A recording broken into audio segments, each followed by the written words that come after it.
తెలంగాణలో వ్యవసాయ భూముల ధరలు పెంచాలని సిపిఎం ఖమ్మం జిల్లా కార్యదర్శి నున్న నాగేశ్వరరావు అన్నారు. వ్యవసాయ భూముల రిజిస్ట్రేషన్ ధరలు పెంచితే ప్రభుత్వం భూములు సేకరించినప్పుడు పరిహారం పెరుగుతుందన్నారు. వ్యవసాయేతర భూముల ధరలు పెంచితే మధ్యతరగతి ప్రజలు సొంతింటి కల నెరవేరదని నున్న అన్నారు. రంగారెడ్డి జిల్లా శంషాబాద్ తహసీల్దార్ ఆఫీస్ వద్ద ఓ రైతు వంటిపై పెట్రోల్ పోసుకోవడం కలకలం రేపింది. శంకరాపురం రైతు చెన్నకేశ కమలమ్మ లక్ష్మయ్య దంపతులకు యాసంగి మీడియాలోని భూమిని ధరణి నుంచి తొలగించడంపై ఆవేదన వ్యక్తం చేశారు. అధికారులకు ఫిర్యాదు చేసినా పట్టించుకోలేదని కమలమ్మ కుమారుడు సూరిబాబు వచ్చి వంటిపై పెట్రోల్ పోసుకున్నాడు. ప్రైవేట్ స్కూళ్లలో ఫీజుల దందాను ప్రభుత్వం అరికట్టలేకపోతుందని ఏబీవీపీ రాష్ట్ర శాఖ ఆరోపించింది. దీంతో వేములవాడలోని అన్ని ప్రభుత్వ ప్రైవేట్ పాఠశాలల బంద్ విజయవంతం జరిగిందని పేర్కొంది. ప్రభుత్వ పాఠశాలలో మౌలిక వసతుల కల్పనపై ప్రభుత్వం దృష్టి సారించాలని డిమాండ్ చేసింది. విద్యా అధికారుల పోస్టులు లేకుండా స్కూల్ విద్య పర్యవేక్షణ ఎలా సాధ్యమో ప్రభుత్వం సమాధానం చెప్పాలని చెప్పింది. మాదక ద్రవ్యాల రవాణా పోరాటంలో ప్రతి ఒక్కరూ భాగస్వామి కావాలని కొత్తగూడెం ఎమ్మెల్యే జారే ఆదినారాయణ పిలుపునిచ్చారు.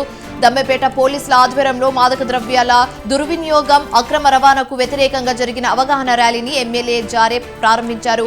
యాంటీ డ్రగ్స్ కమిటీలతో యువత సభ్యులుగా చేరి సహకరించాలన్నారు.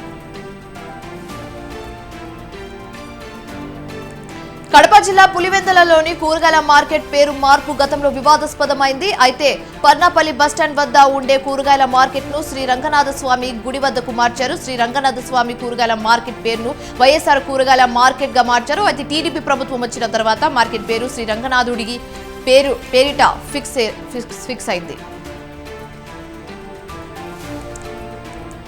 జేఎన్‌టీయూ గురజాడ వీసీ వెంకట సుబ్బయ్యని విధుల నుంచి తొలగించి న్యాయ విచారణ చేయాలని ఉత్తరాంధ్ర విద్యార్థి సేన నేత రమమూర్తి డిమాండ్ చేశారు. విజయనగరంలో ఏర్పాటు చేయడమే ఎంతో అదృష్టమని అది ఇప్పుడు నారాయణమూర్తి ఆరోపించారు. హాస్టల్ విద్యార్థులకు కనీస అవసరాలైన ఏర్పాటు చేయకుండా విద్యార్థులను తీవ్ర మనోవేదనకు గురి చేశారని అన్నారు.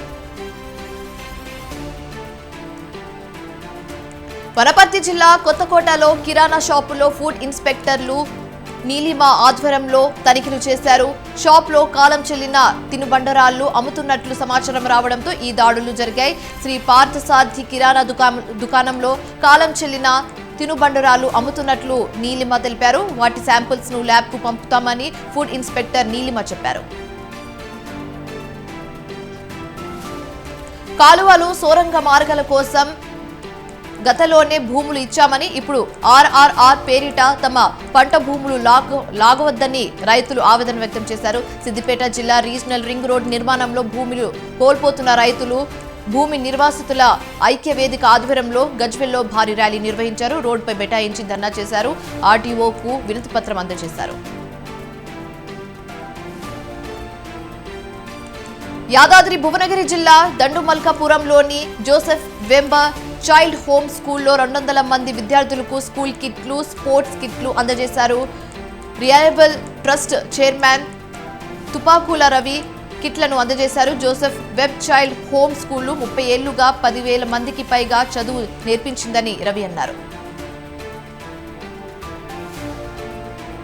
సికింద్రాబాద్ రైల్వే స్టేషన్ జీఆర్పీ ఆధ్వర్యంలో 4 కోట్ల విలువైన 1,575 కేజీల గంజాయి దగ్ధం చేసినట్లు డ్రగ్ డిస్పోజల్ కమిటీ చైర్మన్ చందన దీప్తి తెలిపారు. 2022-23 సంవత్సరాల మధ్య ఈ గంజాయి స్వాధీనం చేసుకున్నట్లు వెల్లడించారు. అంతర్జాతీయ మాదక ద్రవ్యాల వినియోగం, అక్రమ రవాణా వ్యతిరేక దినోత్సవం సందర్భంగా పెద్ద మొత్తంలో గంజాయి స్వాధీనం చేశామన్నారు. హైదరాబాద్ నారాయణగూడలో విద్యార్థి సంఘాలు ఆందోళన చేపట్టాయి. నీట్ పరీక్షను రద్దు చేయాలంటూ డిమాండ్ చేస్తూ ప్రధాని మోదీ దిష్టిబొమ్మను దగ్ధం చేశారు. నీట్ పరీక్షలు రద్దు చేసే వరకు తమ పోరాటం ఆగదని హెచ్చరించారు. నీట్ పరీక్షపై ప్రధాని మోదీ స్పందించాలని, వెంటనే పరీక్షను రద్దు చేయాలని డిమాండ్ చేశారు. సికిల్ సెల్ అనీమియా నిర్మూలన అవగాహన కల్పించేందుకు మెడ్చల్లో ప్రభుత్వ ఎస్టీ బాలుర గృహ విద్యార్థులతో అవగాహన ర్యాలీని నిర్వహించారు. జీవితాలను కాపాడుకుందాం, సికిల్ సెల్ అనీమియాను ఓడిద్దాం అని విద్యార్థులు నినాదం చేశారు. సికిల్ సెల్ అనీమియా వ్యాధి పట్ల అవగాహన కల్పించి అందరినీ అవగాహన కల్పించాలని చెప్పారు. కొత్తకోట మున్సిపాలిటీ పరిధిలో పారిశుద్ధ్యంపై ప్రత్యేక దృష్టి సారించాలని జిల్లా కలెక్టర్ ఆదర్శ్ సురభి ఆదేశించారు. వనపర్తి జిల్లా కొత్తకోటలో పర్యటించి పారిశుద్ధ్యాన్ని పరిశీలించారు. శానిటేషన్ సిబ్బంది హాజరుకు సంబంధించిన రికార్డులను పరిశీలించారు. చెత్త సేకరణ పగడ్బందీగా నిర్వహించాలని మున్సిపల్ కమిషనర్లకు ఆదేశించారు. కంటోన్మెంట్ నియోజకవర్గంలో ఎమ్మెల్యే శ్రీ గణేష్ పర్యటించారు. పర్యటనలో భాగంగా బాలారాంరాయ్ ప్రాంతం నుంచి వచ్చిన ఫిర్యాదుల మేరకు ఈ ప్రాంతాన్ని పరిశీలించారు.